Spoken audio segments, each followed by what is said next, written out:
Jangan Bob, nanti nangis.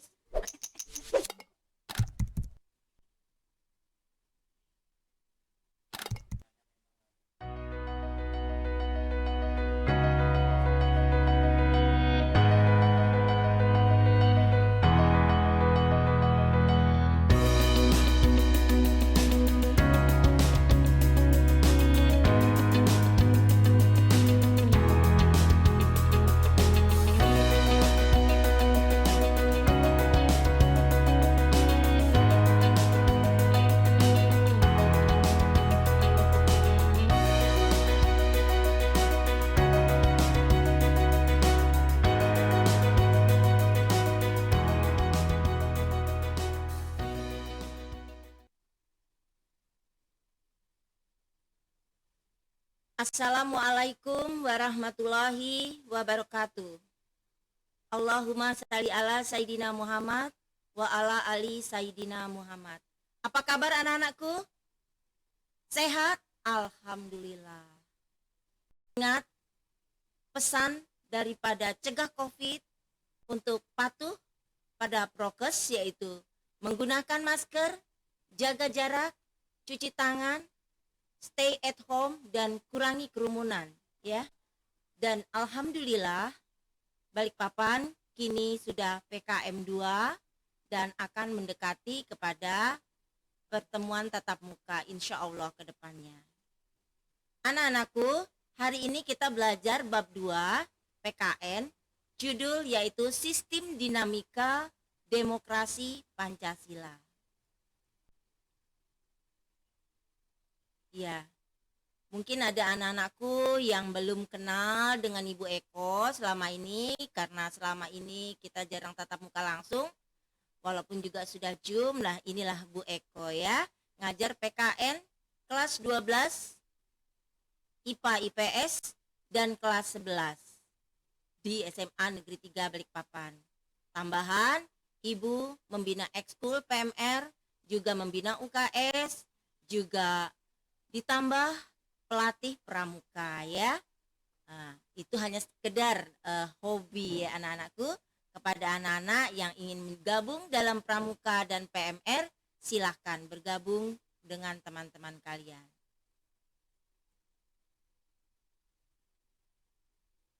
B.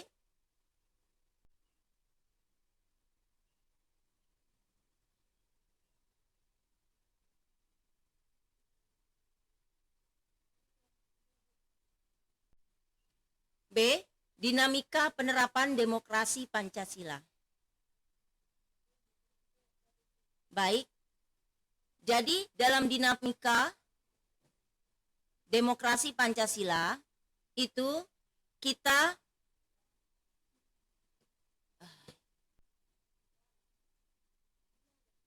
mengenal ada 3 ciri khas kepribadian bangsa Indonesia, yaitu pasrah diri dan takwa kepada Tuhan Yang Maha Esa. Kenapa? Karena memang orang Indonesia, bangsa Indonesia, ciri khas yang pertama adalah takwa kepada Tuhan Yang Maha Esa. Anda bisa lihat di pasal 29 ayat 1 yang mengatakan bahwa bangsa Indonesia, bangsa yang berketuhanan Yang Maha Esa, dan warga negaranya diberikan kebebasan memeluk agama dan kepercayaannya masing-masing, ya. Nah, kemudian ciri khas kepribadian bangsa Indonesia yang kedua adalah musyawarah mufakat. Apapun dan ada apa dan bagaimanapun di Indonesia selalu melakukan musyawarah mufakat guna mendapat suatu kata sepakat yang bulat dan utuh, yang mengayomi semua hajat orang banyak. And then yang kemudian yang ketiga, ciri khas kepribadian bangsa Indonesia adalah gotong royong. Coba Anda simak dan lihat kejadian-kejadian yang ada di masyarakat selalu melibatkan itu yang namanya gotong royong. Karena hanya dengan bergotong royong kita dapat meringankan suatu pekerjaan yang sulit menjadi mudah. Nah, anak-anakku, kemarin di awal sudah kita bahas tentang sistem dinamika daripada demokrasi Pancasila itu. Nah, di sini dikatakan apa sih sebenarnya demokrasi Pancasila? Kemarin Demokrasi Pancasila berasal dari bahasa Yunani Latin yaitu demos dan kratos. Demos artinya rakyat, kratos artinya pemerintahan. Jadi pemerintahan dari, oleh, dan untuk rakyat. Jadi pemerintahan di Indonesia itu adalah yang memegang peranan penting sesungguhnya adalah rakyat, sedangkan yang memerintah adalah seseorang atau sosok yang merupakan perwakilan dari pada rakyat. Jadi di sini dikatakan kerakyatan yang dipimpin oleh hikmat kebijaksanaan dalam permusyawaratan perwakilan menyimpulkan ada sila keempat adalah contoh daripada demokrasi. And then kemudian sila satu dengan sila yang lainnya itu merupakan satu kesatuan yang bulat dan utuh dan tidak bisa dipecah-pecahkan, di mana sila ke-1 menjiwai sila kedua dan sila kedua dijiwai oleh ke-1 dan lain sebagainya. Jadi merupakan satu kesatuan yang utuh dan saling bersinergi satu sama lainnya. Kemudian menurut Notonegoro mengatakan bahwa Pancasila itu adalah kerakyatan yang dipimpin oleh hikmat kebijaksanaan dalam permusyawaratan perwakilan. Jadi demokrasi Pancasila adalah demokrasi kerakyatan melalui sila keempat. Kita memahaminya dengan sistem perwakilan tadi ya. Baik, di dalam demokrasi Pancasila kita mengenal adanya 10 pilar demokrasi menurut UUD 1945 dan Pancasila.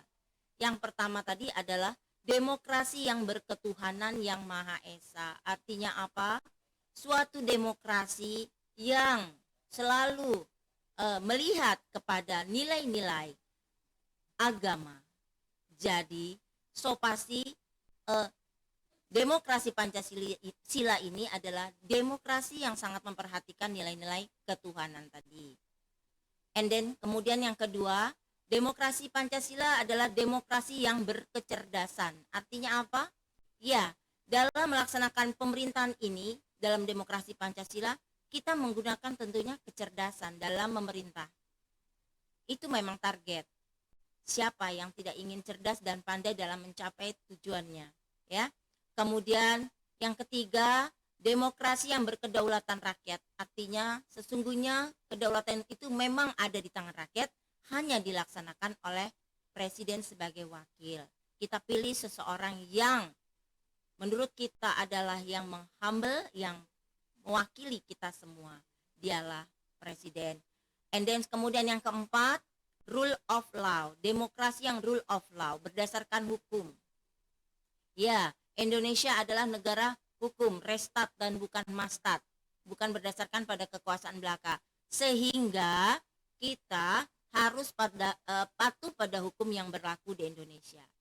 And then kemudian yang kelima, demokrasi Pancasila itu juga demokrasi yang mengenal akan pemisahan kekuasaan, tetapi kita tidak menganut ajas trias politika yang murni dari John Locke, tetapi kita ambil yang sudah perubahan, yaitu kita mengenal pembagian kekuasaan, bukan pemisahan kekuasaan.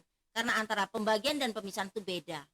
Kalau pisah antara satu dengan lain tidak ada hubungan, sedangkan pembagian antara lembaga satu dengan yang lainnya ada. Contohnya adalah DPR dan Presiden dalam menyetujui Undang-Undang Dasar 1945.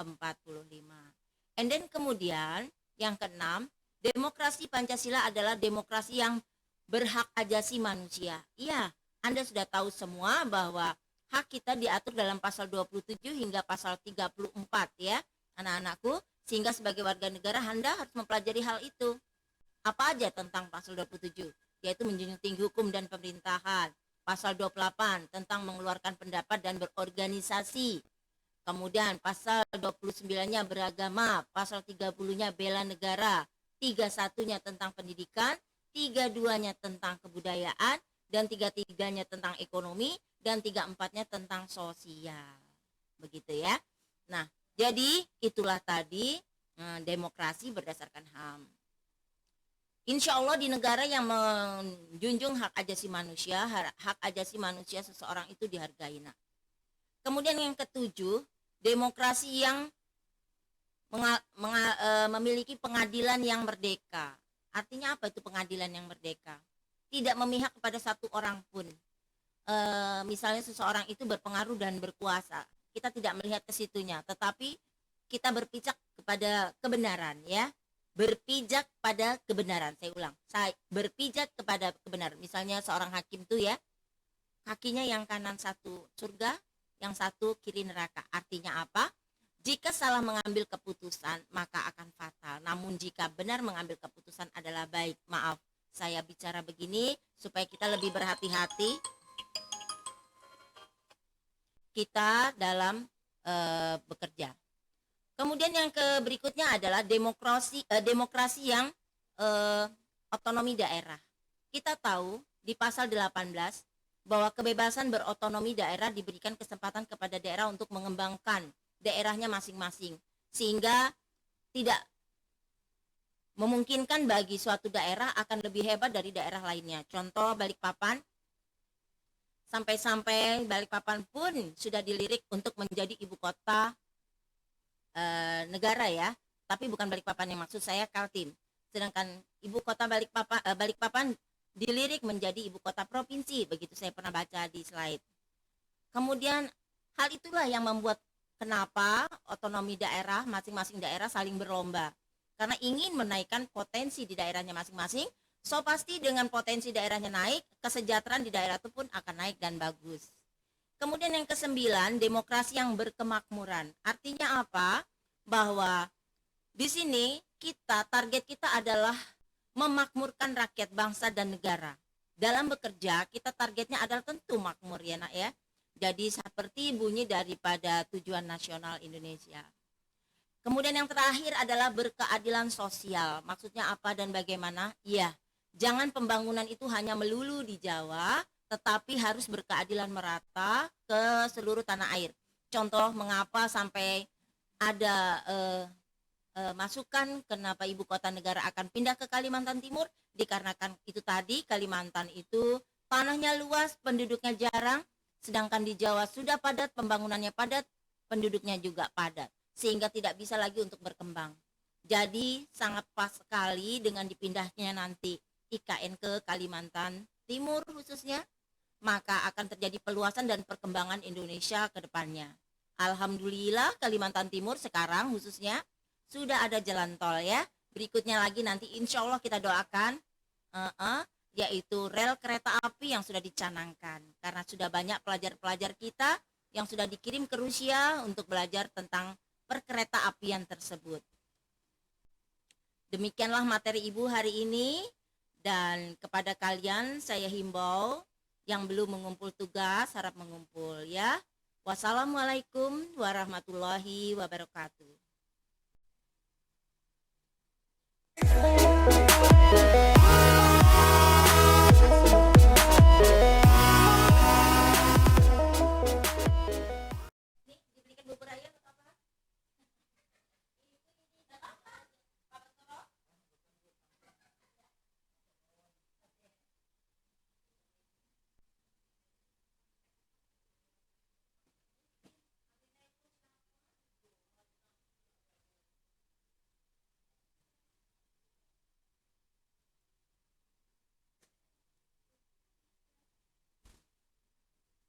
Gimana ya punya ibu tadi? Saya cek dulu punya ibu bapak simpan.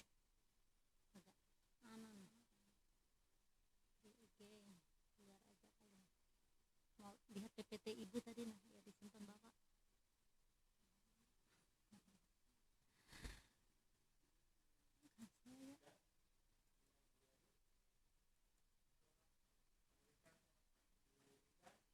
Ini kali.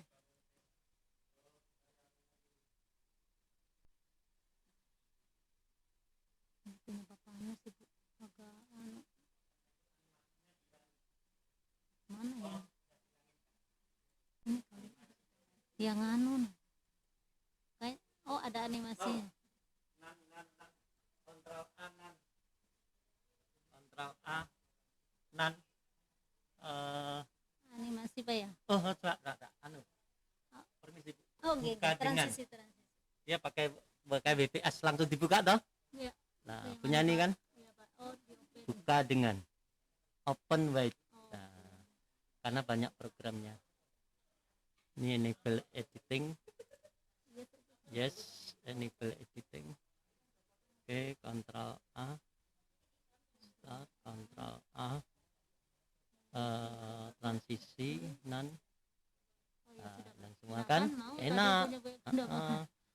Ya, Bu Eko kayaknya dikunci dia. Iya.